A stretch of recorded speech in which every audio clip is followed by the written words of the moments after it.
Fox News alert out of Connecticut. That state now boasting the nation's toughest gun restrictions ever. This is video of Governor Dan Malloy moments ago signing the sweeping new gun limits into law.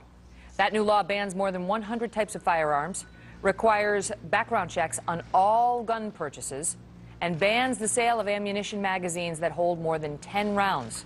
Some of those measures take effect immediately. Lawmakers approved that sweeping legislation in response to the tragedy at Sandy Hook Elementary School. Many parents from Newtown have voiced support in favor of these controversial gun rules. Joining me now to discuss it, Wayne LaPierre. He's the Executive Vice President and CEO of the National Rifle Association. And so the support for this new set of laws in Connecticut was not universal, but many of the Newtown parents got behind it, Wayne. And I want to ask you, because CBS has released to us a soundbite. On 60 Minutes, they'll be airing some interviews with Newtown parents who sat down with Scott Pelley. And this is, in part, why they believe they need these new laws, and they want, in particular, the limitation on the magazines, you know, the amount of ammo that you're allowed to carry around. Listen to Scott Pelley and a couple of the Newtown families. The legislature has decided to limit the size of magazines in Connecticut to 10 rounds. The gunman at Sandy Hook was using 30-round magazines.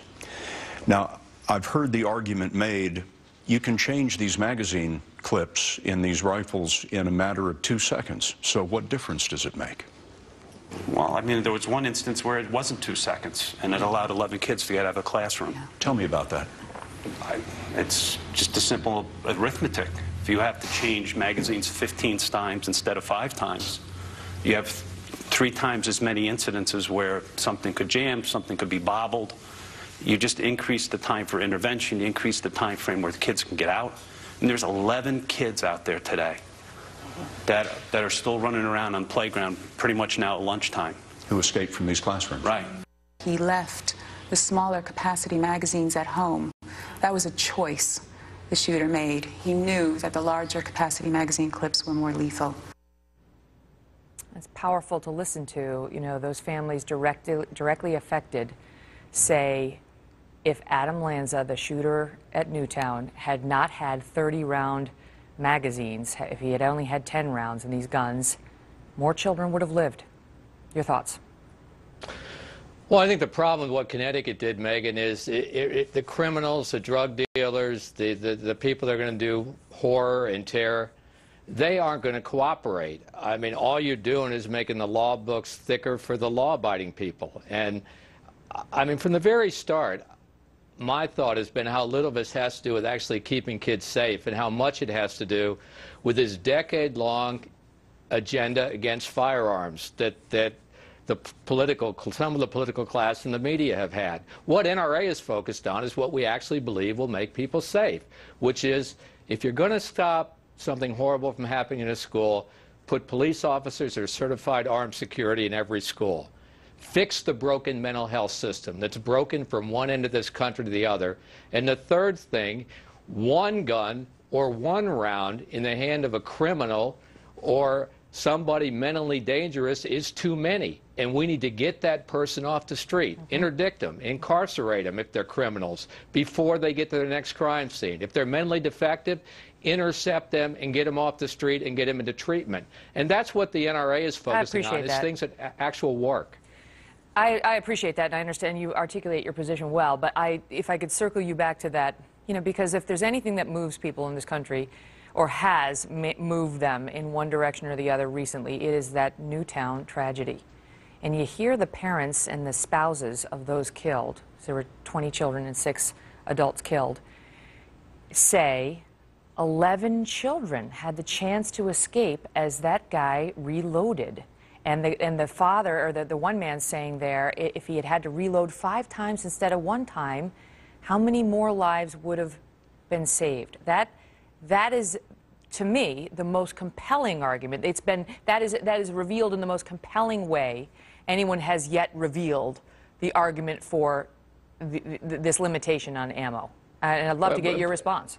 Well, my response is that the criminals aren't going to have less. one round in the hand of someone that's going to do horror is too many. But how do you know, Wayne? Because Adam Lanza, let me is, just jump in. I'll give you the floor, I promise. But Adam Lanza, you know, his mother was a legal gun owner. And how do you know that this person, that his mother would not have obeyed the law and limited the magazine clip, and then Adam Lanza would have been limited to 10 rounds instead of 30?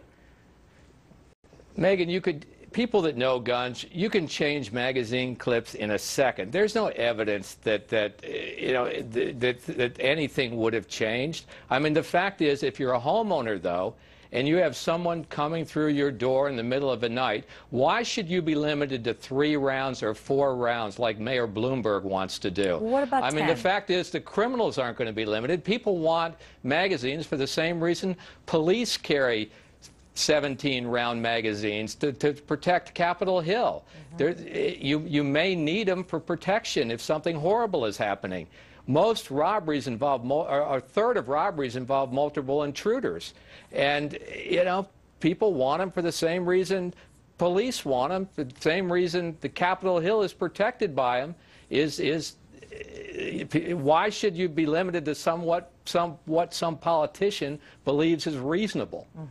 I do want to tell the viewers that the New York Times was reporting, based on interviews with the parents, that officials have said he fired Lanza 154 shots in about 4 minutes, and that the parents claim that they have been told that in the time it took him to reload in one of the classrooms, 11 children were able to escape. So that's from where I'm getting my information from. But I understand your counterpoint, Wayne, and that's what I was looking for, and the viewers will decide on that. But I want to ask you, there's a lot I want to get through. Universal background checks, and we're coming up against a hard break, so we'll carry you over. But universal background checks, latest Fox News poll, 85% of the American people support it, including 81% of homes with gun owners in them. I mean, look at the across the partisan divide. 90% of Democrats favor it, 83% of Republicans, 82% of independents. Why don't you favor it, Wayne? We supported the check on retail sales. We were promised it would be fair, instant, accurate. It's none of those. There are all kinds of delays. The mental health records are not in the system. Nobody's prosecuted. It turns out to be a speed bump for the law-abiding people. Now what they want to do is take this and extend it to 100 million law-abiding gun owners. Yeah. And you think it's not necessary. My apologies, because